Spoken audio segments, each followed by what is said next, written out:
Liebe Häkelfreunde, ich begrüße euch zum dritten und letzten Teil der strahlenden Tunika. Bald habt ihr euer Ziel erreicht. Weiterhin viel Freude beim Nacharbeiten.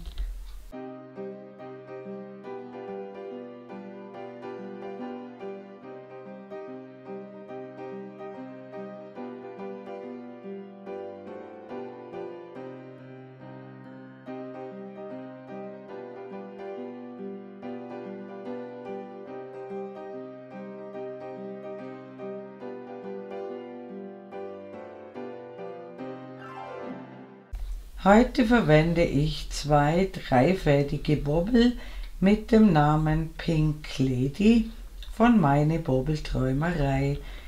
Die benötigte Lauflänge für eure Größe entnehmt bitte der Materialseite nach dieser Einstellung.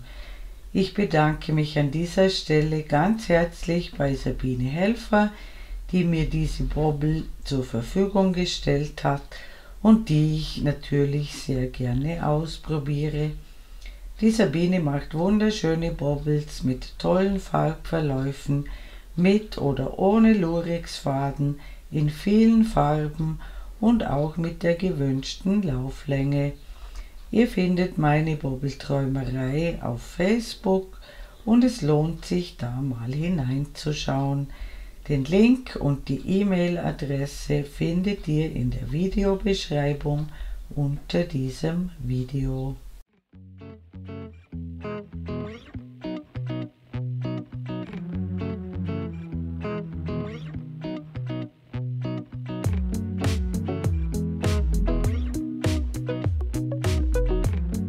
Willkommen zurück. Wir machen jetzt die Abschlusskante. Ich habe hier mit einer Noppenreihe geendet und häkle jetzt rundherum. Ich wende also nicht mehr und bearbeite jetzt diese Kante.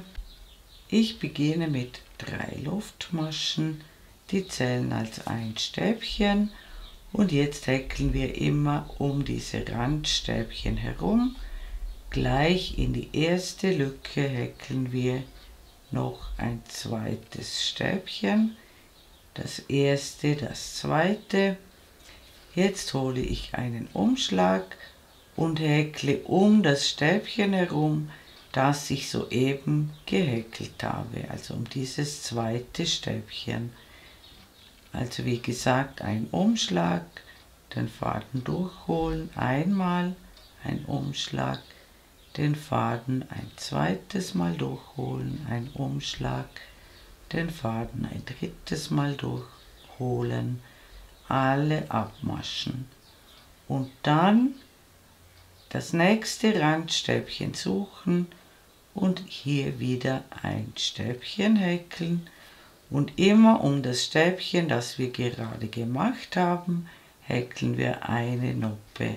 Ein Umschlag, den Faden einmal durch, ein Umschlag, den Faden zweimal durch, ein Umschlag, den Faden ein drittes Mal durch, alle abmaschen und gleich wieder in die nächste Lücke ein Stäbchen häkeln. Und bei den Noppen solltet ihr den Faden ein bisschen länger ziehen, nicht zu klein, damit ihr mit der Nadel gut durchkommt. Dann immer das nächste Randstäbchen suchen, ein Stäbchen häkeln und eine Noppe um das soeben gehäkelte Stäbchen. Ich zeige euch gleich, wie das aussieht. Es ergibt so kleine Nöpfchen und das machen wir jetzt, bis wir über diesen oberen Teil gekommen sind und da sehen wir uns wieder. Willkommen zurück, ich bin da angekommen, wo die Reihe mit den festen Maschen ist. Hier habe ich in die letzte Lücke noch ein Stäbchen und eine Noppe gemacht, häkle jetzt in diese Reihe mit den festen Maschen ein Stäbchen, eine Noppe dran,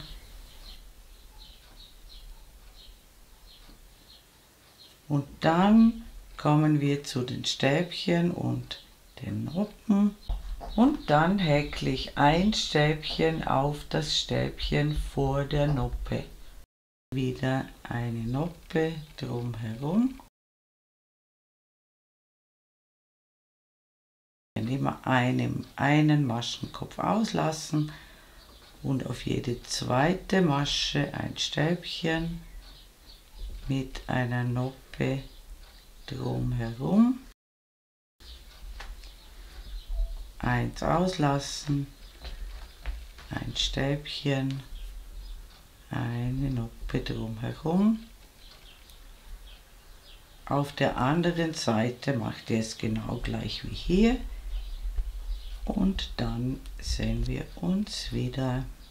Willkommen zurück, ich bin beinahe an der Ecke angekommen und um dieses letzte Randstäbchen herum, sozusagen in der Kurve, da mache ich 3 solche Stäbchen mit Noppe in dieselbe Lücke.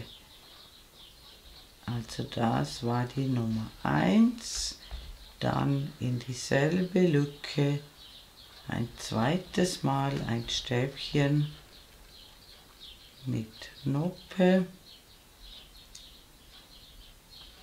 und noch ein drittes Mal, sodass wir gut um die Ecke kommen und sich die Ecke nicht aufstellt. Und dann starte ich wieder auf dem Stäbchen hier vor der Noppe und häkle wieder auf jeden zweiten Maschenkopf ein Stäbchen mit Noppe.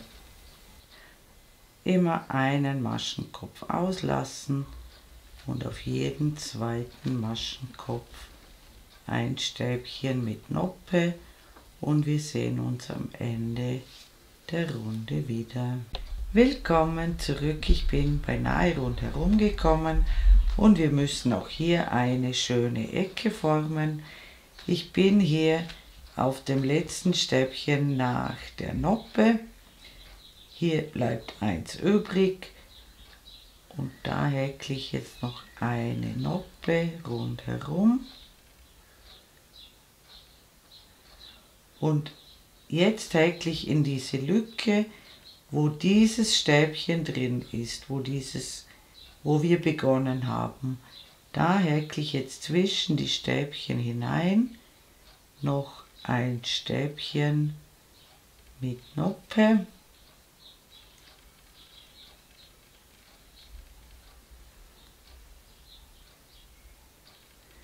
Und dann noch ein weiteres in dieselbe Lücke, also zwischen diesen beiden letzten Stäbchen.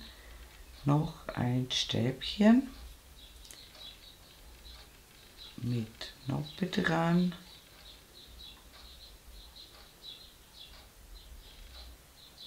Und dann schließe ich in die dritte Luftmasche dieses Ersatzstäbchens, das wir ganz am Anfang gehäkelt haben, zur Runde. Und dann haben wir auch hier eine schöne Ecke. Dieses Stäbchen ist kaum mehr sichtbar später.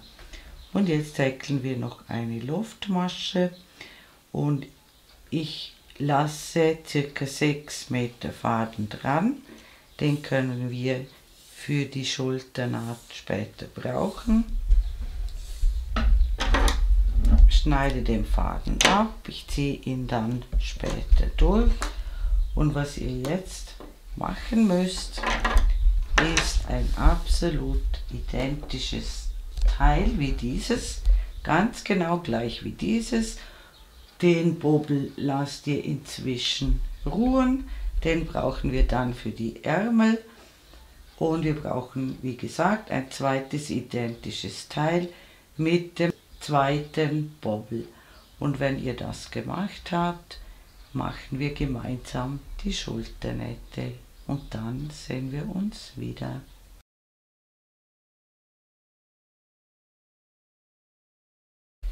Willkommen zurück. Ich habe ein zweites identisches Teil angefertigt und die beiden Teile aufeinander gelegt, sodass die schöne Seite innen ist.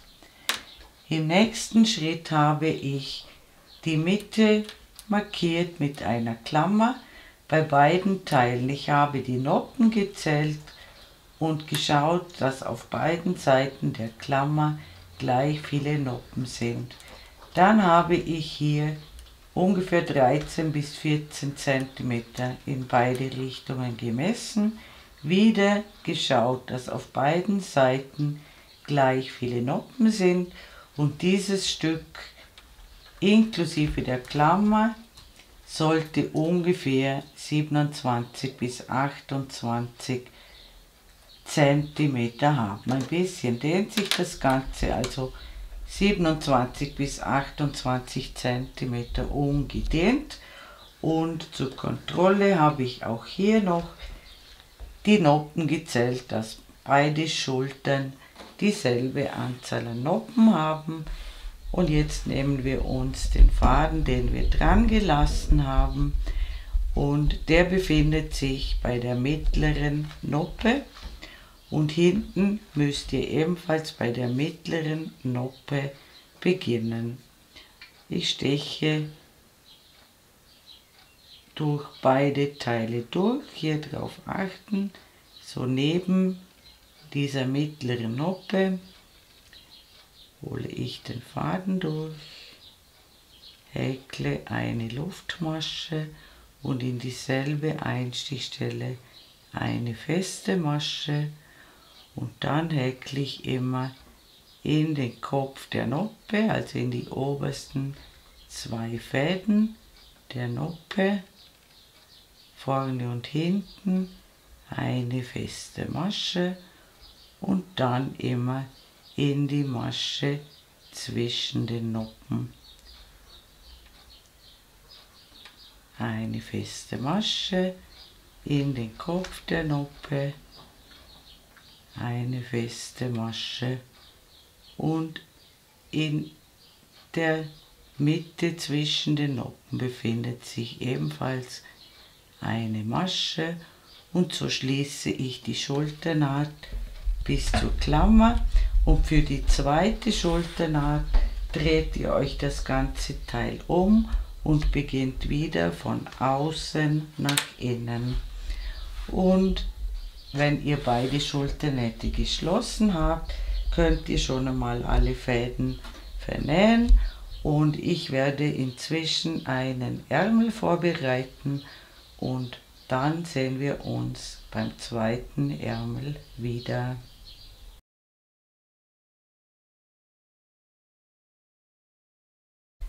Willkommen zurück. Ich habe einen Ärmel vorbereitet und schon einmal die Nähte geschlossen und ich habe die Naht bis hierher geschlossen, wo die Strahlen breiter werden, habe aber noch ein Stück Faden dran gelassen, falls ich hier noch etwas ändern möchte, also falls ich sie noch weiter schließen möchte.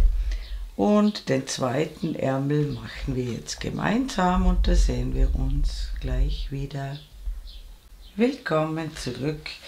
Für den Ärmel habe ich mir das Ganze auseinandergeklappt. Hier ist die Schulternaht und ich mache die Ärmel wieder mit jeweils einem angefangenen Bobbel. Also den ersten Bobbel für den ersten Ärmel, den zweiten Bobbel für den zweiten Ärmel. Und ich habe für meine Größe hier ca. 25 bis 26 cm von der Schulternaht herunter gemessen.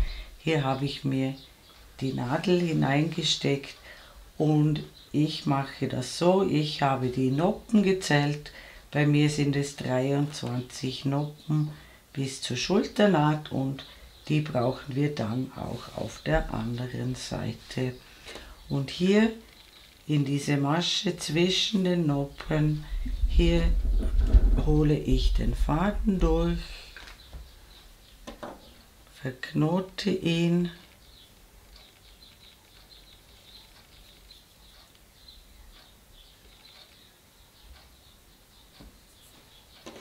steche in dieselbe Masche noch einmal ein, hole den Faden durch, häkle eine Luftmasche und dann noch einmal in dieselbe Masche zwischen den Noppen eine feste Masche und häkle jetzt immer in den Kopf der Noppe und in die Masche zwischen den Noppen jeweils eine feste Masche und das mache ich bis zur Schulternaht und da sehen wir uns wieder. Willkommen zurück, ich bin bei der Schulternaht angekommen und habe auf der anderen Seite ebenfalls dieselbe Anzahl an Noppen hinuntergezählt und mir einen Maschenmarkierer gesetzt.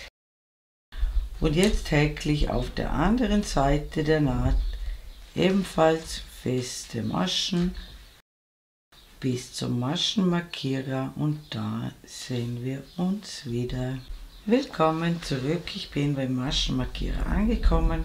Auch in die Masche, wo der drin ist, häkle ich noch eine feste Masche, damit das gleich ist wie auf der anderen Seite. Also ich ende auch hier zwischen zwei Noppen in dieser Masche. Und jetzt müsst ihr die Anzahl der festen Maschen zählen, die ihr gemacht habt. Und in der nächsten Reihe müssen wir wieder schauen, dass wir auf eine Maschenzahl kommen, die teilbar ist durch 3 plus 2. Bei mir haben sich 94 feste Maschen ergeben. Das heißt, ich werde um 2 Stäbchen dann reduzieren auf 92. 90 ist durch 3 teilbar plus 2. Ihr zählt jetzt eure Anzahl an Maschen und wir wenden. Und wie gesagt, in dieser Rückreihe schaut ihr, dass ihr auf eine Maschenzahl kommt, die durch 3 teilbar ist plus 2 zusätzliche Maschen. Ich muss um 2 Stäbchen reduzieren und das mache ich jetzt beim Ärmel so. Ich starte mit 3 Luftmaschen und lasse einfach jetzt diesen nächsten Maschenkopf aus und häkle dann lauter Stäbchen bis zum Ende der Reihe und da sehen wir uns wieder. Willkommen zurück, ich bin beinahe mit der Reihe fertig und ich muss ja noch ein zweites Stäbchen abnehmen, damit ich auf meine Zahl komme. Ich lasse daher die vorletzte feste Masche aus und in die letzte feste Masche häkle ich noch ein Stäbchen. Und es ist ganz wichtig, dass ihr hier noch einmal kontrolliert. Wir brauchen eine Maschenzahl, die durch 3 teilbar ist, plus 2, damit wir jetzt dieselbe Ausgangslage alle haben. Es ist egal, ob ihr 3 Maschen mehr oder weniger habt, zum Beispiel, aber es muss eine Zahl sein, die durch 3 teilbar ist, plus 2. Und dann funktioniert das folgendermaßen. Wir beginnen mit 3 Luftmaschen, lassen das nächste Stäbchen aus und häkeln auf das dritte Stäbchen die erste Noppe.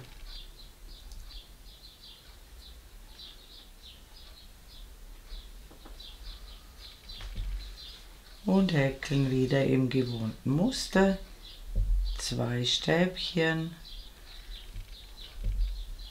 und um jedes dritte Stäbchen eine Noppe und das machen wir die ganze Reihe so und dann sehen wir uns wieder. Willkommen zurück, ich bin beinahe mit der Reihe fertig.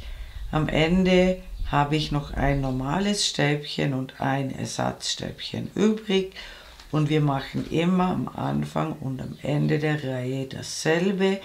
Wir haben am Anfang der Reihe das zweite Stäbchen ausgelassen und hier lassen wir das zweitletzte Stäbchen aus und häkeln nur noch ein Stäbchen in die dritte Luftmasche des Ersatzstäbchens. Auf diese Weise nehmen wir in jeder Reihe 2 Maschen ab. Wir wenden wieder und das machen wir wie gesagt in jeder Reihe, auch bei der Rückreihe. Wir starten immer mit 3 Luftmaschen. Wir lassen immer den zweiten Maschenkopf aus und starten auf dem dritten. Egal was es ist, ob es Stäbchen sind oder Noppen. Immer nur die Maschenköpfe betrachten. Und ich häkle wieder bis zum Ende der Reihe. Und da sehen wir uns wieder. Willkommen zurück, ich bin am Ende der Reihe angekommen. Hier habe ich noch die letzte Noppe sozusagen, den letzten Maschenkopf und hier das Ersatzstäbchen. Immer den zweitletzten Maschenkopf auslassen und in die dritte Luftmasche des Ersatzstäbchens noch ein Stäbchen häkeln. Wichtig ist, dass es die dritte Luftmasche ist, damit diese Randstäbchen nicht kürzer werden als die anderen Stäbchen. Und wir wenden wieder und beginnen immer mit 3 Luftmaschen, lassen den ersten Maschenkopf, der jetzt kommt, aus und beginnen auf dem nächsten. Es ist immer der dritte Maschenkopf. Der erste ist schon besetzt mit dem Ersatzstäbchen, den zweiten lassen wir aus und auf dem dritten beginnen wir. Und jetzt müssen wir uns an diesen Noppen der Vorreihe sozusagen orientieren. Wir müssen immer schauen, um dieses Stäbchen, das im Kopf der Noppe ist, da kommt die neue Noppe hin. Das ist jetzt in jeder Reihe ein bisschen anders, weil wir ja abnehmen, aber das bleibt gleich. Also immer die 2 Stäbchen dazwischen und ihr könnt immer schauen, ob ihr richtig seid. Einfach schauen, es muss dieses Stäbchen sein, das im Kopf der Noppe drin ist.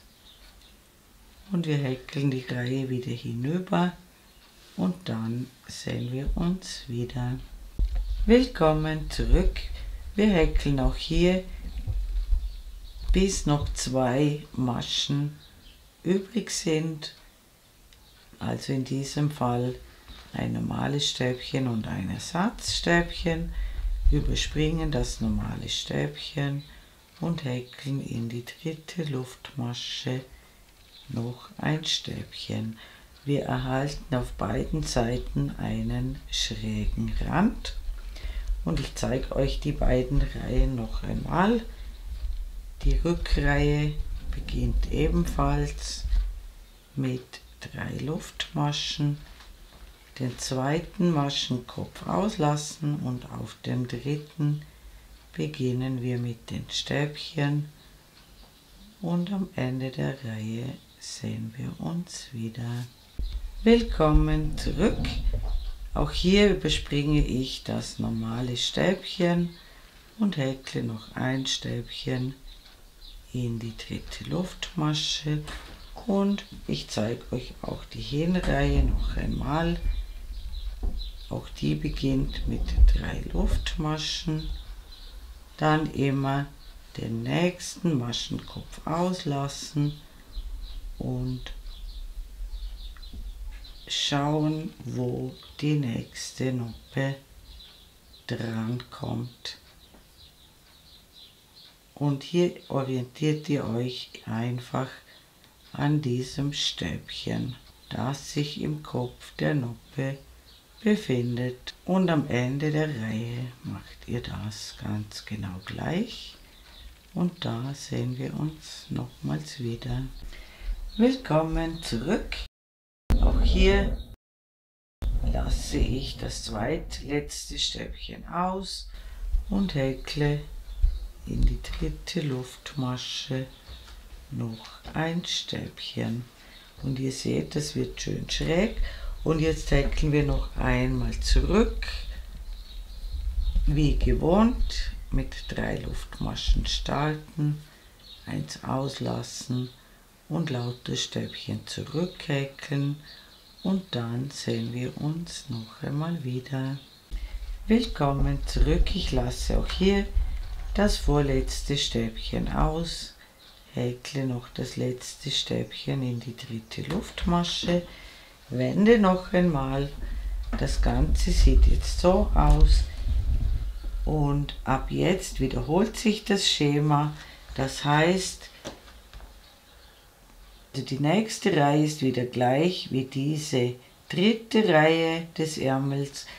Ihr müsst jetzt nur die 3. bis 8. Reihe wiederholen. So oft, bis der Ärmel ca. 20 cm Länge hat, und ich ende vorläufig mit so einer Stäbchenreihe, und dann machen wir noch eine Abschlusskante, also immer weiter abnehmen, so wie wir es jetzt auch gemacht haben, und schaut, dass die Noppen immer schön in einer Linie laufen und dass es pro Reihe 2 Stäbchen weniger werden. Und wie gesagt, falls ihr euch nicht sicher seid, spult ihr zurück bis zur 3. Reihe und wiederholt die 3. bis 8. Reihe. Und wenn ihr ungefähr 20 cm erreicht habt, sehen wir uns wieder. Willkommen zurück. Ich habe 20 cm Ärmellänge erreicht. Bei mir sind das 10 solche Noppenreihen. Und jetzt mache ich dieselbe Abschlusskante wie hier beim Hauptteil. Und zwar beginne ich mit 3 Luftmaschen und häkle auf das 2. Stäbchen noch einmal ein Stäbchen drauf und häkle dann um das Stäbchen, das wir gerade gemacht haben, eine Noppe drumherum, lasse ein Stäbchen aus, häkle ein Stäbchen und wieder eine Noppe drumherum, immer eins auslassen, ein Stäbchen häkeln und eine Noppe, und am Ende der Reihe sehen wir uns wieder. Willkommen zurück. Die Reihe endet so. Ich habe hier noch eine Noppe gemacht. Am Ende habe ich noch ein Stäbchen und ein Ersatzstäbchen, und ich häkle noch das letzte Stäbchen in die 3. Luftmasche des Ersatzstäbchens. Und jetzt klappen wir uns die Tunika zusammen, so dass die schöne Seite innen ist. Den Faden lassen wir dran und dann schließen wir gemeinsam die Ärmel und die Seitennaht.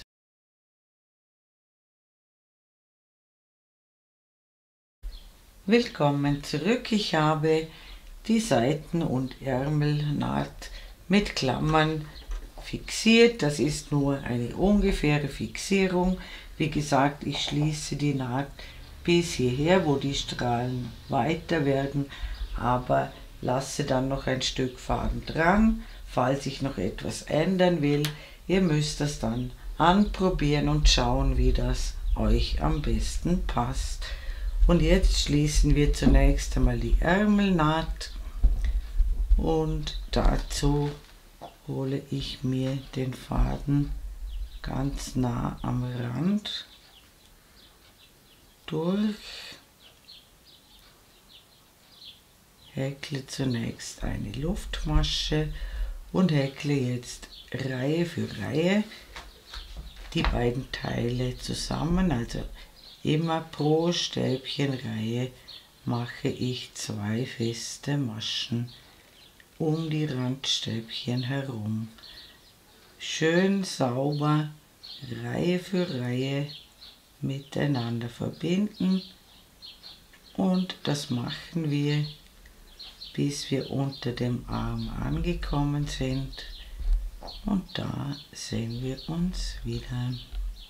Willkommen zurück, ich bin unter dem Arm angekommen und hier könnt ihr schauen, wenn die beiden Reihen mit den festen Maschen genau zusammenkommen, dann passt das.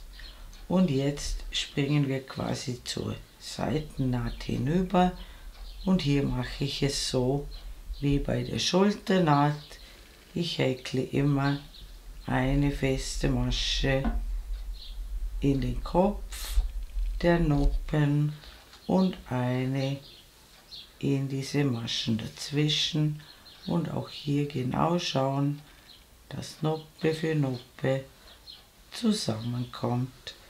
Und wenn ihr die Seitennaht geschlossen habt, ist unsere wunderschöne Tunika fertig. Liebe Häkelfreunde, ich bedanke mich herzlich fürs Zuschauen, hoffe ihr habt Spaß und Freude beim Häkeln dieser kunstvollen Tunika und mein nächstes Video ist schon in Arbeit.